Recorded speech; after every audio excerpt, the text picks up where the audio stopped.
your man, Louie T. Welcome to the command post. You know what it is. Post up.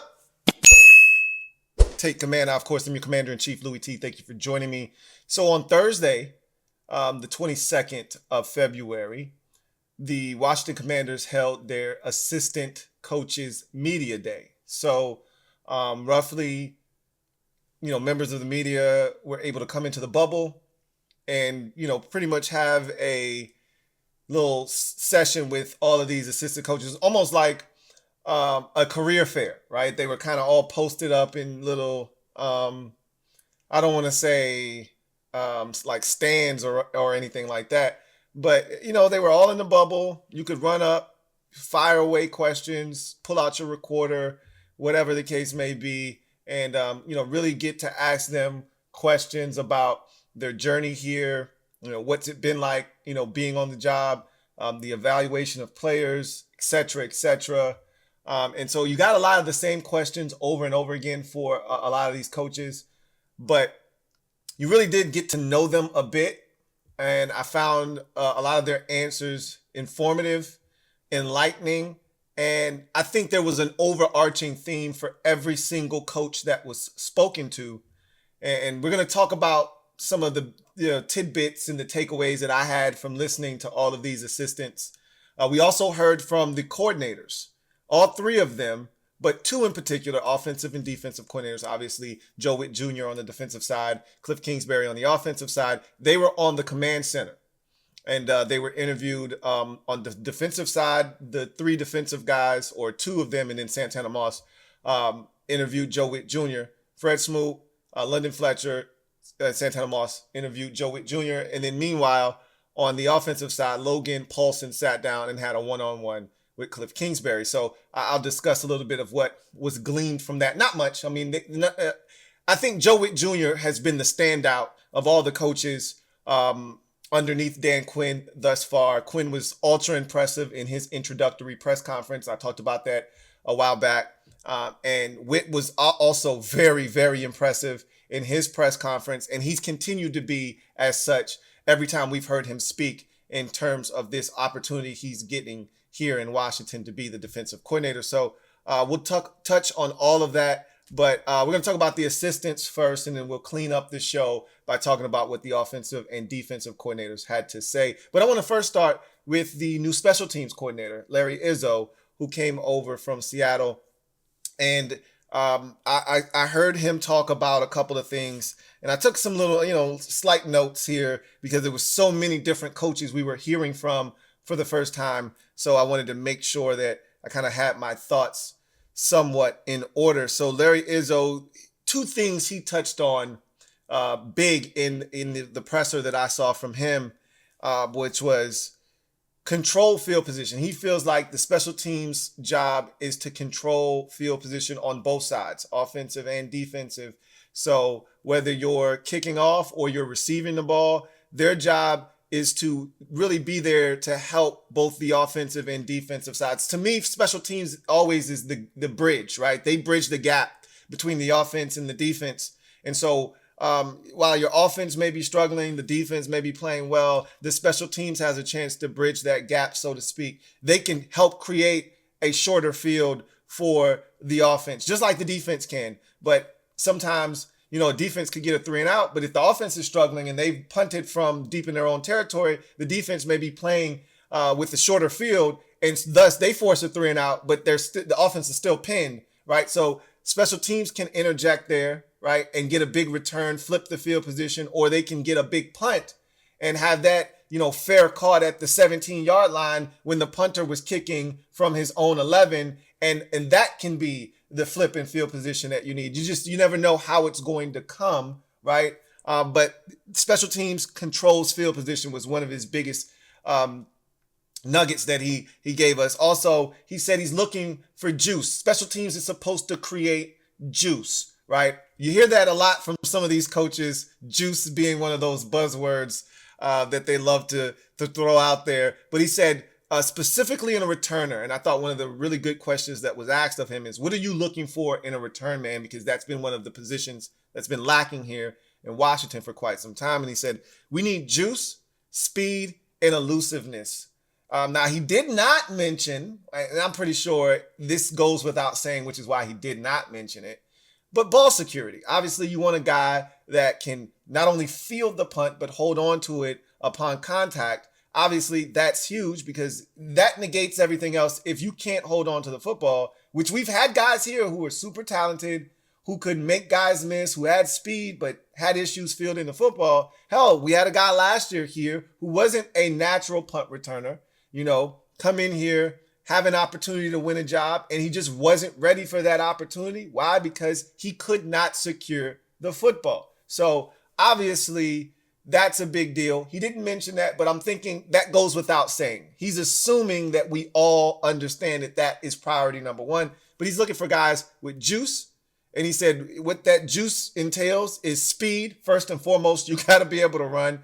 And then he's like, you got to be able to miss guys. But he said also, it's on the blockers, okay, to go out there and block and create an opportunity and some avenues for that return man to be able to exploit. So it kind of goes hand in hand. So he's going to look to come in here. And something else that I told you I'm a sucker for, even though he didn't grow up here in the DMV, he did live in the DMV for 3 years during his very primitive years, his formative years. I think he said his 7th, 8th, and 9th grade years, or 6th, 7th, and 8th grade years, he was here in the DC area. And he was there in '87 when they won the Super Bowl. And he actually was a Redskins fan then. And he said one of the surreal moments was getting the job here and walking into the building. And one of the first guys to greet him was Doug Williams. And obviously, when he was a fan and they won the Super Bowl against the Denver Broncos, Doug Williams was the quarterback. And he said that one was one of those, oh my God type moments. So that was a pretty cool story to listen to him talk about that. But it also is another coach that understands what this used to be like and wanting to come here and help restore what was once one of the proudest franchises and fan bases in the National Football League. Now we get to all of the positional coaches, and we're going to start with Jason Simmons and John Pagano, right? So those two talked. Obviously, Jason Simmons is going to be the defensive pass game coordinator coming over from Vegas. He had worked previously with Joe Whitt Jr. In Green Bay, and so there's a working history there. And wherever this guy, Jason Simmons, goes, usually good defensive back play follows, similar to Joe Whitt Jr. in turnovers. Wherever Joe Whitt Jr. goes, usually copious amounts of turnovers follow. And so I feel really good about the upside of the secondary now, even with the guys that aren't here yet, but the guys that we may be getting here in the near future.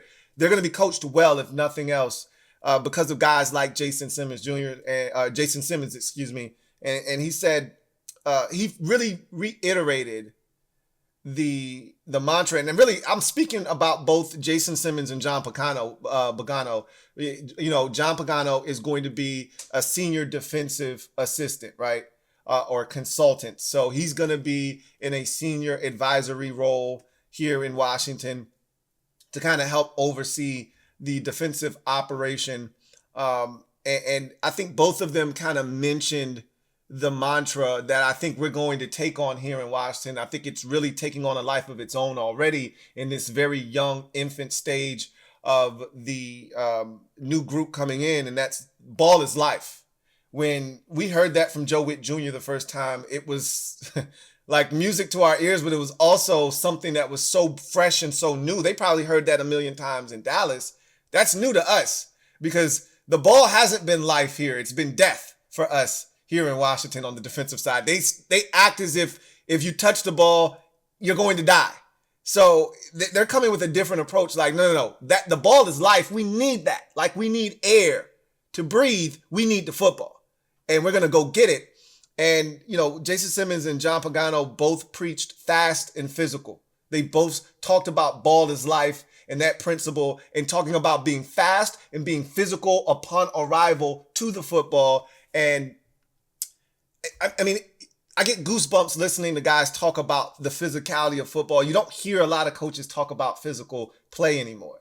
Everything is about X's and O's, scheming it up, being assignment detail oriented. And they've been the polar opposite. Like, hey, all of that stuff is good, and we're going to make sure our guys are fundamentally sound.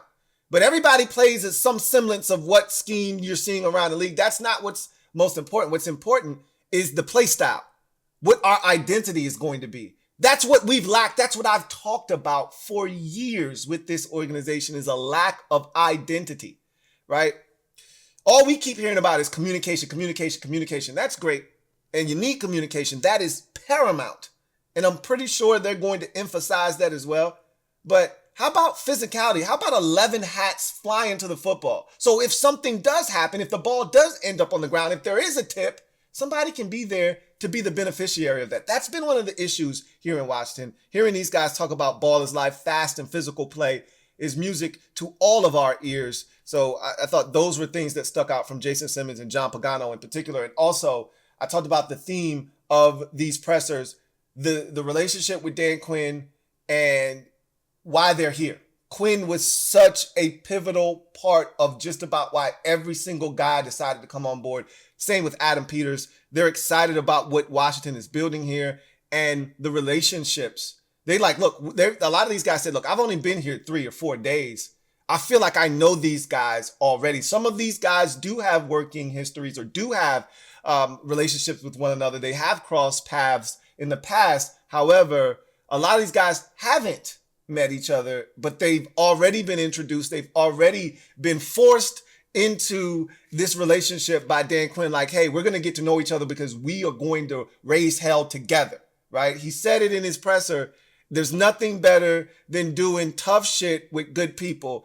And he wants these guys to be ready to do tough shit together. And you heard everybody continue to talk about DQ's presence and what he meant to them being here in Washington. Continuing on with that sentiment, we move on to O-line Bobby Johnson now. This is the guy that's caught the most flack here. He's the one that's been under the microscope the most and been heavily scrutinized, and rightfully so. His track record precedes him. There's some good, but the last image of him in New York was really bad. And so a lot of people, including myself, have looked at him through that lens. But he's a guy that I found to be very intriguing, listening to him speak. Now, again, I'm not going to allow myself to be wooed by coaches who haven't proven it here recently, okay? So he's going to have to show me. But it was nice to hear from him. He's here, so I'm rooting like hell for him. I'm not one of these people that's going to condemn him because of what he did in New York. He's got a clean, fresh slate with me here in Washington. Let's see what he does. But he talked about different things that I felt like were noteworthy. He talked about O-line construction and what that looks like for him. And he's like, first things first, I need guys that are mentally tough. He says, because if you're mentally tough, that's going to breed physical toughness. And I think he's right about that, because I've always said that the strongest muscle you have is your brain, right? That's the strongest muscle in your body, because your mind has the ability to tell the rest of your body to shut down. If your mind tells your body, we're done, you're done. If you physically can do something, it's because mentally you've told yourself first that you can do it. So I'm a wholehearted believer in mental toughness breeds physical toughness. So he's one of those guys as well. He's a high energy guy. You can tell right now, he was so excited about this opportunity. He said when Dan Quinn called him on the phone, maybe he was excited because he didn't know if he was going to get another opportunity to be an O-line coach after the disaster that was the Giants last year. Some people would probably make that point. I wouldn't say you're wrong about that, but in saying that, I think he was really excited about the opportunity here in Washington in particular. And he said, he's crossed paths with Dan Quinn, obviously coaching in the division against him. And he said when he got the call, he was so amped up. Dan was so pumped. And he said he would have run from Jersey here if Dan Quinn said he needed to run here. He said, I don't know if I would have made it, but I would have run, right? I don't know how far I would have gotten. But he said I was that amped and jacked to get here. He talked about his offensive philosophy and really the offensive philosophy of all of the coaches. And this is one of the most exciting things for me as a fan here, is listening to all of these coaches, whether they're on the defensive side or the offensive side of the football, continue to talk about melding all of these different philosophies, right? Like Dan Quinn intentionally went out and got guys with different perspectives of how offensive and defensive football should look like, because he wants to put all of that together. Remember, he said what we did in Dallas, same thing Joe Whitt said, is not what you're going to get here in Washington. If you think that's what you're going to get, you're sadly mistaken. So you can go ahead and watch that Dallas film when you're preparing for us the first 2-3 weeks of the season in 2024. Go ahead, knock yourself out. That's not what you're going to get here defensively from Washington. So have at it, right? And you hear O-line Bobby Johnson talking about the offensive philosophy of Kliff Kingsbury. And then you hear him talking about, some of the pass game stuff with Brian Johnson, and you hear him talk about how that stuff has to mesh together with the offensive line.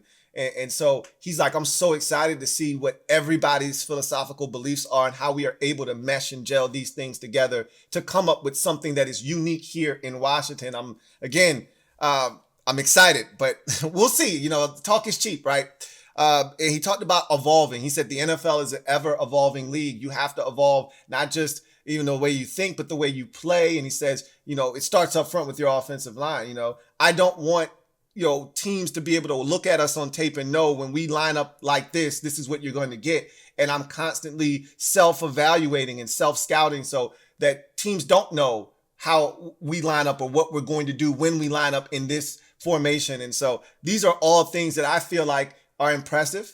They're things that I've complained about in the past. So it's good to hear coaches acknowledge that. But again, talk is cheap, need to see it. But you know what? I'm starting to like O-line Bobby Johnson, but I'll like him even more if he does a good job. Okay, we'll see what happens. Ryan Kerrigan, they spoke to him. He's now being moved, as we know, from defensive line coach. He was an assistant defensive line coach last year to assistant linebackers coach, outside linebackers coach. So he's excited about that. He's like, yo, I love the D-line. But he's like, 9 of my years in the NFL was spent as an outside linebacker. Remember, we played a 3-4 defense for a huge chunk of his NFL career. And so he was a stand-up, 2-point stance outside backer for a lot of his career. So he's like, I know something about being an outside backer. And so I'm excited about, being in the backer room. And really, he's just excited. And the thing I took from him the most is he said, look, as I got towards the twilight of my career and I could see the writing on the wall, and when I first got in the league, guys would talk about how many hours coaches would work, and we just couldn't see ourselves putting ourselves or our families through that. And as you get to the end of your career, you realize how much you love it because you're willing to go back in and sacrifice those same hours that you were talking about you'd never do as a young player. And it's going to keep you from your family sometimes. And the sacrifices that come with it. And you're willing to do those things. And he said, that's how I know how much I love ball. And we're glad to have him here as a family member, right? Tommy Donatel is a guy that's going to come in here and coach the defensive backs. Came from the Chargers, has an extensive background coaching multiple positions, offensively, receivers, defensively, defensive backs. So that's great because in order to be great as a defensive backs coach, you need to know what receivers are trying to do and how they're trying to set you up. So I think it's a great mix there and that's why you hear people say, if you're going to coach defense, you probably need to study offense first and vice versa, because in order to know how to stop something, you need to know how it works, right? Anyway, Tommy Donatel talked about relationships and specifically Quan Martin when he got to the evaluation portion of the roster. He hasn't gotten through it as all of these coaches have addressed. They haven't gotten through the full evaluation of the players here in Washington. And maybe they have, and they won't tell us they have because that's an easy way to not have to answer any questions about the roster. But that said, he talked about the relationships here in Washington. He's like, man, I'm so excited about this staff because all of these guys are really good at what they do. These guys are teachers. There's this energy about this entire building right now. Coming in here, Dan Quinn has set the tone. He's a fantastic coach. And I told you that was the theme. Everybody was just gushing about Dan Quinn and the energy that he brings. And then he talked about, Tommy Donatel did, the rest of the building and how all of these guys bring a lot of energy to work every day. And he's excited. He's like, I just met a lot of these guys and I already feel an attachment to a lot of these guys already. And so I'm eager to get to work with a lot of these coaches. And so it was interesting to hear him talk about that. But then he talked about Quan Martin in particular. He touched on Cam Curl, but you could tell he gave a standard basic answer for Cam Curl because I don't think he knew as much about him. He watched a little bit of him on tape, he said, but he was excited about Quan Martin because Quan Martin just came out in the draft last year. So his memories of Quan Martin are very fresh in his head because he's like, we were really heavy, on Quan Martin. We were really, really high on him. And we bumped him up on our board and we were thinking we were one of the few teams that were high on him. And we thought we had a secret, right? We thought we were going to steal this guy in the third round, and Washington went up and took him in the second. So he said, loved his skill set. Tommy Donatel is a guy from Iowa. So there was a little bit of Iowa conversation, a little bit of Big Ten conversation from John Keim. And he talked about smart football players and what they, kind of breed there at Iowa. And then, obviously Quan Martin's another Big Ten player. So there's a little bit of that there too. And he talked about how smart and intelligent he was, how big of a playmaker he was, especially at Illinois. We saw a little bit of that last year. He had 2 picks last season, the game clincher against Indy, the one against Dallas late in the season. So we saw him in the ball skills and we felt like he was coming on towards the end of the season. And I'm excited about this staff getting their hands on a talent like Quan Martin. I think he's going to be one of the biggest beneficiaries. I've already said that multiple times.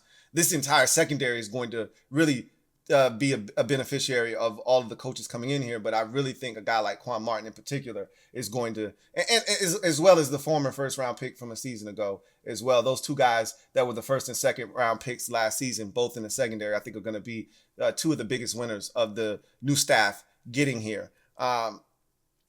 Anthony Lynn was one of my favorite guys to listen to. I thought O-line Bobby Johnson was impressive. I thought Anthony Lynn was super impressive. Brian Johnson from the Philadelphia Eagles, very impressive. Tavita Pritchard, as we know, I told you that last year I was impressed by him. So I'm not shocked that a lot of people are just getting on to Tavita Pritchard and were impressed with him. Daryl Tapp, very impressive. So we got a lot of impressive younger coaches here on the staff. Anthony Lynn is not one of the younger coaches, but he's a guy that's been in the league, been around the block a couple of times, been a head coach in this league, been a coordinator in this league. Now he's a position coach again. And I haven't had the pleasure of listening to him all that often. When he was the head coach of the Chargers, I wasn't listening to his pressers. I didn't really get a full sense of what Anthony Lynn brings to the table. But immediately, I put down in my notes right away, loved listening to him in all caps.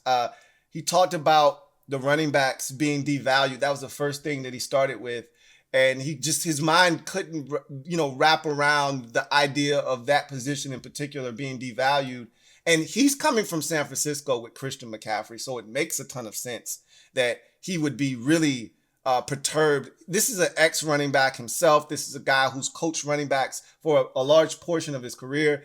He's a guy that really believes in the run game, but I love the fact that he also dispelled the notion that he's some ground and pound old curmudgeon. And he made sure he got guys and females, whomever was asking the questions, in check. Because a couple of times somebody came late and they brought up ground and pound. And he's like, you must not have been listening. I've already addressed this and already told y'all I am not this ground and pound curmudgeon, this old man get off my lawn, gotta run the football 3 yards in a cloud of dust type of coach. Now, I will say that running the football is important. And he made it abundantly clear. He's everything I thought Eric Bieniemy would be from a mental standpoint, right? Like, look, I'm not telling you that we got to run the football every single snap and that the running back is the most important position. But what I am telling you is that running the ball is important. And there needs to be an emphasis put on running the football. And you got to be able to run it in certain situations. And you would have thought, because Eric Bieniemy and Anthony Lynn have the same background, right? College running backs, came into the NFL as running backs, been running backs coaches pretty much their entire careers. Both have been coordinators. Now, Lynn actually got an opportunity to be a head coach, but you would think that running the football would have been more imperative to Eric Bieniemy. Obviously, that was not the case. But with Anthony Lynn, he's like, look, I'm willing to do whatever it takes to win. And I just came from San Francisco, and I'm more so fixated on running back touches than I am carries. He said, Christian McCaffrey is one of those dudes that I had the pleasure of coaching in San Francisco, and you didn't have to give it to him 29 times to get 170 yards on the ground. You could give it to him 19 times and then throw it to him another 7 or 8 times and get those same yards. So you don't have to just hand it to him. It's about touches. Great. And he said, I love versatile backs. I don't think he understands just how versatile Brian Robinson Jr. is yet. By the way he was talking about the backs that are here, he talked about Robinson Jr. and Chris Rodriguez in particular. Really, those are the only 2 backs that we have anyway. He talked about, because, Antonio Gibson is gone, or at least he's a free agent. And I don't think he's going to be back, but we'll see. But he talked about those 2 in particular, and he's like, yeah, those guys are cool. And I think he's underselling Brian Robinson. I think as he digs more into the tape and realizes, Brian Robinson Jr. can offer a little bit of versatility. He can catch it. May not be the fastest guy in the world, but he offers some versatility. I think he will grow to really like him a lot. But at the end of the day, he talked about being balanced on offense. He talked about running the football, but also being able to throw the football. He talked about the run having the ability to set up the pass, but the pass also having the ability to set up the run, so it can go both ways. But being balanced is important. Again, he came from San Francisco. They were very balanced. So he really is coming from that ideology of San Francisco. And then he talked about what DQ, Adam Peters, and Jason Wright meant to him coming to Washington. And a lot of people have been really dismissing Jason Wright and dismissing his role here and wanting him out of the building. And I still don't understand what the fascination was with Jason Wright when the new regime came in, why he needed to be fired. But that's not a conversation that I'm really willing to get into, because I don't care, right? At the end of the day, he said that Jason Wright was he coached Jason Wright as a running back. He was a running backs coach in Cleveland. And he said Jason Wright was one of the smartest players, one of the best players he's ever coached. He was tough. He was smart. And he gave everything he had. And so they have a relationship, obviously.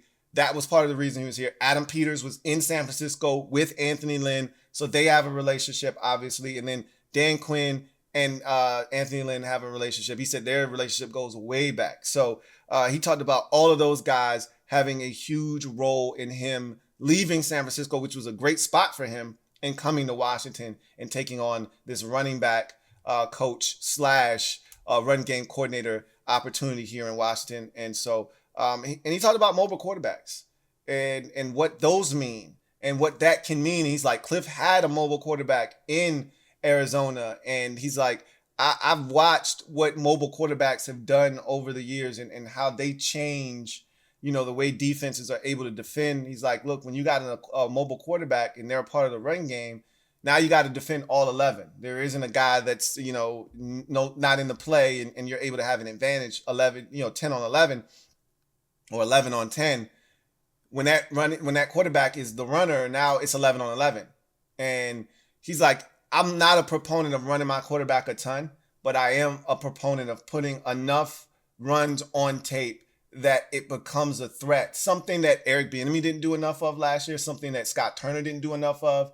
We thought that Taylor Heineke could be more of a runner. We thought that Sam could be a little bit more of a runner, or at least the threat of them running the ball should have been more prevalent. It wasn't in the offense, and it made it a lot easier for the opposition to defend the offense. If you've got a mobile quarterback, I think you have to show run enough. I'm not telling you to run it 7-8 times a game with your quarterback, but 2 or 3 runs. You may not run it at all the next week, but those 2 or 3 runs that you put on tape the week prior, now they got to study for that. And if you run something like a read option where he's got the option to give it or keep it, they got to stay outside, right? That gives you just that extra split second to get rid of the football. Or you run some RPOs, now they've got to be cognizant of that, right? So I thought Anthony Lynn was fantastic. I really enjoyed listening to him. I could listen to him talk about football all day long. He's going to be a very impactful coach here in Washington. Brian Johnson, coming over from Philadelphia, talked about different backgrounds offensively and tying it together. That was one of the things that I got most excited about in listening to all of these coaches, but specifically Brian Johnson and Anthony Lynn were very, very, they were very demonstrative in talking about all of the different backgrounds and how especially Brian Johnson, talking about how Dan Quinn intentionally brought in guys from so many different backgrounds. Kliff Kingsbury, Anthony Lynn, more of a run game guy, more of a run first type of approach. But, as Lynn's clarified, it doesn't have to necessarily be that way. I just know that you got to be able to run the football, right? Brian Johnson coming from a different background, right? And then, just kind of trying to tie everything together, right?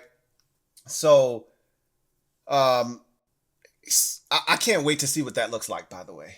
I really can't. And Brian Johnson talked about Kliff Kingsbury in particularly knowing him, right? They have a relationship that goes all the way back almost a decade, and DQ knowing him for a very long time as well. So how their impact was part of the reason he came here. He had options, did Brian Johnson. He didn't have to come to Washington. He had other options available for him on the table, and he came here. And part of the reason why he came here is because of the relationships that he had established previously with Kliff Kingsbury and Dan Quinn. And knowing that this is going to be a fun, and he said this is going to be a fun and exciting offense. Again, those aren't words that have been associated with offense here in Washington.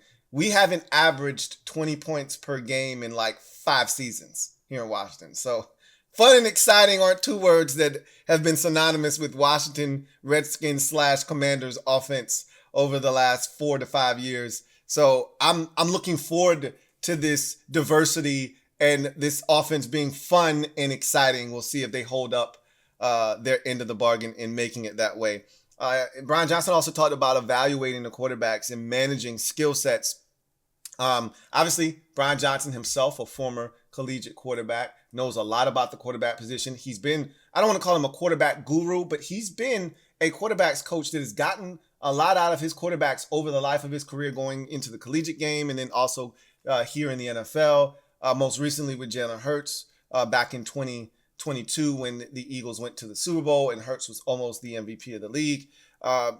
He talked about what you're looking for and different skill sets and how do you manage the skill sets of these quarterbacks. And so obviously we've got a decision to make at number 2 overall. I think he's going to be a part of that process. Obviously, with him being the pass game coordinator, he's going to have a lot to say about what quarterback kind of fits into what they may ultimately be looking to do. So I think he's going to be very influential, along with Kliff Kingsbury, Tavita Pritchard, and Dan Quinn, obviously. And a lot of these coaches are going to be very influential in making that quarterback decision at number 2 overall. Ken Norton Jr. was one of my favorite hires because of how lackluster we've been at the linebacker position and how well he's coached linebackers over the years, and him being a very successful linebacker in this league for a very long time himself. That also helps. And look, he kept it short and sweet. He's a veteran. He's been in the NFL. He's been in college. He's coming from UCLA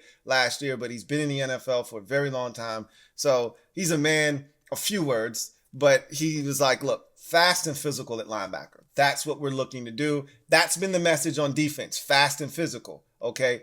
He's continuing that messaging by saying, look, that's what we're looking for, and that's what we're going to try to bring here to Washington. And that's pretty much all we can ask for at the linebacker position at this point. Daryl Tapp was a guy that I was very excited for because, again, homegrown product from the 757, went to Virginia Tech, then went to the NFL, played here in 2013. And so he's back home, right, playing for the team he grew up rooting for. And he talked about his relationship with Dan Quinn. Again, I can't stress this enough. Like, this notion that, and we're going to talk about this on a separate video, but this notion that Dan Quinn wasn't the first choice, that was us. That was the fans. That was the media. That was the echo chamber. That was never the prevailing thought in the building. That was us. We did that. So he wasn't a guy that we settled on. The reason that this staff has been put together, the reason that probably 85 to 90% of this staff is here is because of Dan Quinn. It's because of Dan Quinn. These guys truly, to a man, every single guy that we heard from said the same thing. Even the guys that didn't like Tavita Pritchard, I'm going to get to him next. Well, I'll save that for when we get to Tavita Pritchard. Daryl Tapp talked about his relationship with DQ, and that's part of the reason why he's here. and his relationship with DQ goes all the way back to Seattle and Quinn's first stint as Seattle's defensive line coach back in I think it was 2009, I believe it was. So they go way back. Their relationship goes way back. And he's like, there were 3 coaches that really poured into him, not just as a player, but as a man, as a person. And DQ was one of those coaches that he talked about. So they have a very strong relationship. And now Daryl Tapp's getting his first opportunity to be a coach and have his own room from Dan Quinn. And he is so grateful for that. A lot of these guys, they're going to bust their ass for Dan Quinn. And I can't tell you how refreshing all of this is as a fan. I don't think some of y'all really get a lot of this stuff, and that's fine.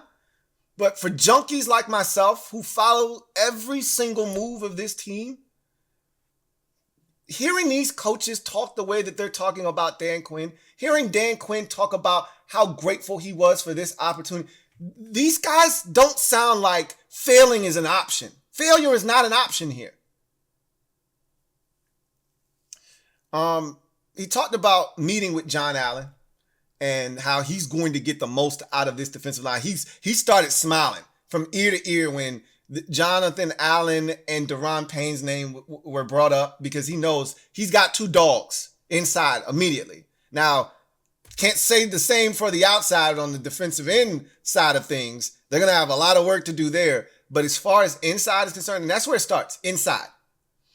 He's got 2 dogs to work with. And really that entire defensive tackle room, I think, is a damn good room. One of the better ones in the NFL, with a lot of diversity, guys that can do a little bit of everything. I think he feels really good about that portion of the defensive line. He was really, really complimentary of those guys. And then he also talked about different coaches from different backgrounds. Again, continuing this notion of, hey, this is going to be a multiple defense, and it's going to be a very different and complex offense for defenses to be able to stop because of so many different styles being integrated into the offense. He talked about the same thing for the defensive side of football. He's like, Dan Quinn, DQ, intentionally brought in coaches with different philosophical beliefs who see football from a different perspective. And you're bringing all these guys together because he wants fresh ideas. He wants new ideas. He wants outside of the box thinking. And I love it. Maybe it'll be successful. Maybe it won't be. Maybe it'll be too much. We'll see. But right now, this is all fresh and new to me as a fan, because we've gotten a lot of the stale retread stuff over and over again that hasn't worked.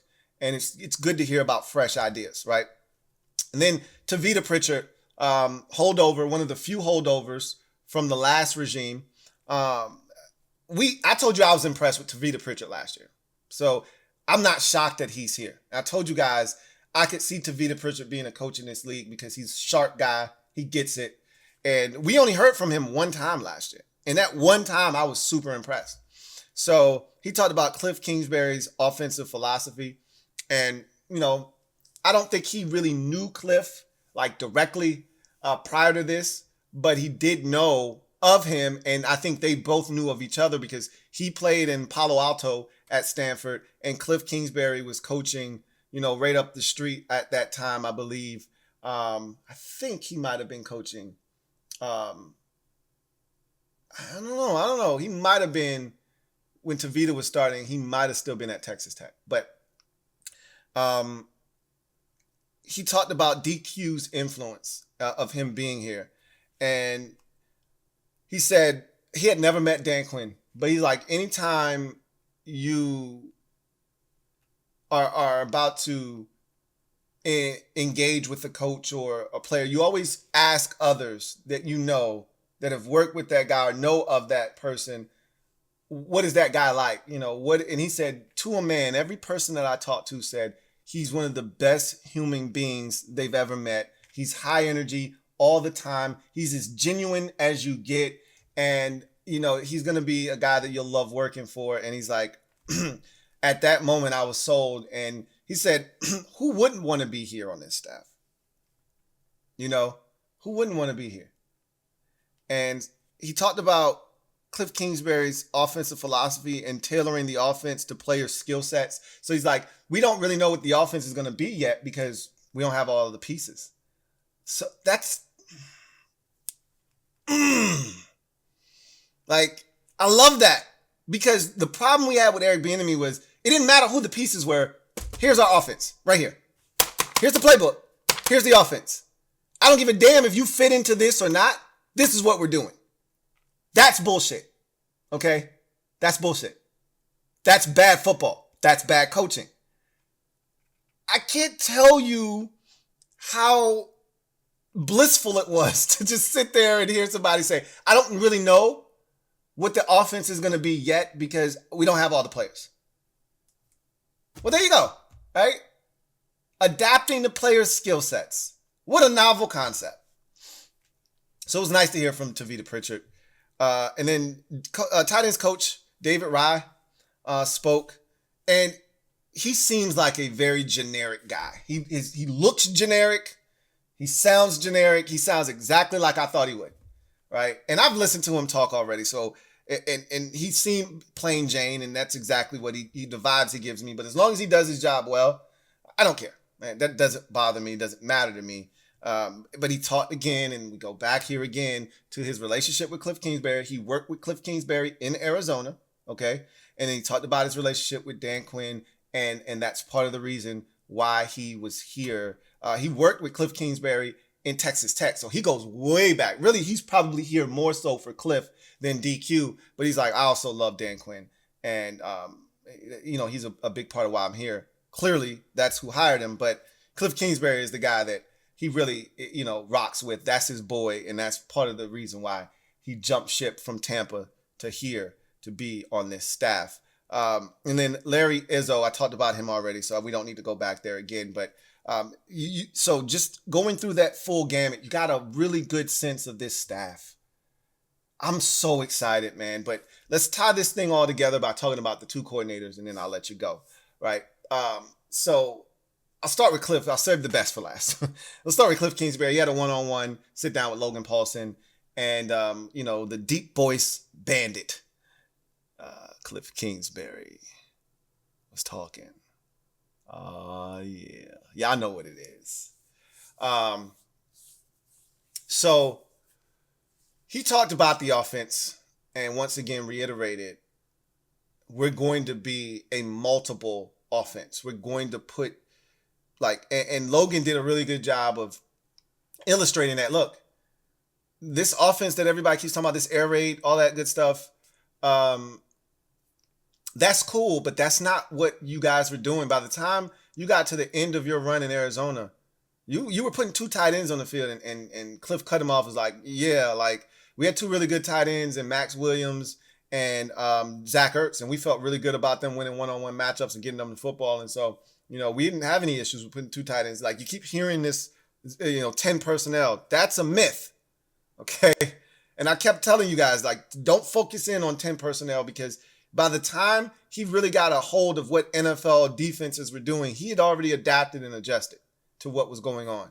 So, he talked about, the different ways of trying to attack defenses and how they've brought so many different types of offensive thinkers here, and they're going to try to put all this stuff together. But he's like, the most important thing is we got to figure out what our talent is, and that's what we're going to build our offense around. And right now, we don't have the talent. We don't know what it's going to be. We know we got Terry. We know we got, Jahan Dotson, and that's a good, base to start with. But we don't really know everything that we have. So we got to figure that out first. And then we can start to build this offense around the skills and the talents of those players. And again, that's music to my ears, right? And then you get to Joe Whitt Jr., and this guy is so impressive, man. And this is another one of those guys that I said, he's not going to fail. I look, there aren't many things that we can say with certainty. And I can't even tell you that this is a certain deal here, right? Nothing is promised. Nothing is guaranteed. But you can tell guys, like Tom Brady probably was one of those dudes that early on, people around him knew this dude's not going to fail. Like Kobe Bryant was probably another one of those dudes that you looked at You could see his work ethic. You could see how detail oriented he was, and you could probably tell early on, this dude's not gonna fail. It's just not happening.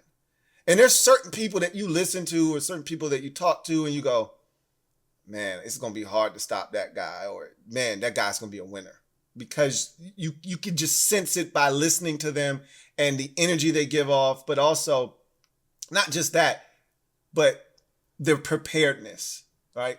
That's the thing, is being prepared for an opportunity, being prepared, being ready. He gave an instance where it was a preseason game. And Dan Quinn asked him on a third down, hey, what you want to do here? What you want to run here? And he wasn't ready.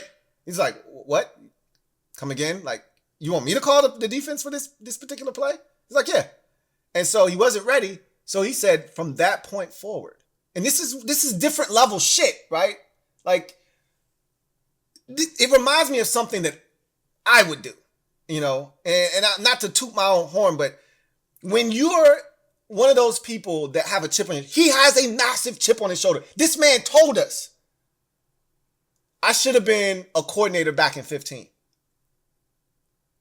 And he's telling you, I've been ready. That was one of the biggest takeaways from his presser, was he said, I've been ready. I've been ready for this opportunity. They were bullshitting because I should have been had this job already. But you best believe I'm ready for it now. And the league gonna pay for it. And he said, after Quinn asked him that in that first preseason game, he said he had a whole call sheet ready for every scenario if he ever asked him again. He was ready. That's different level. That's next level shit.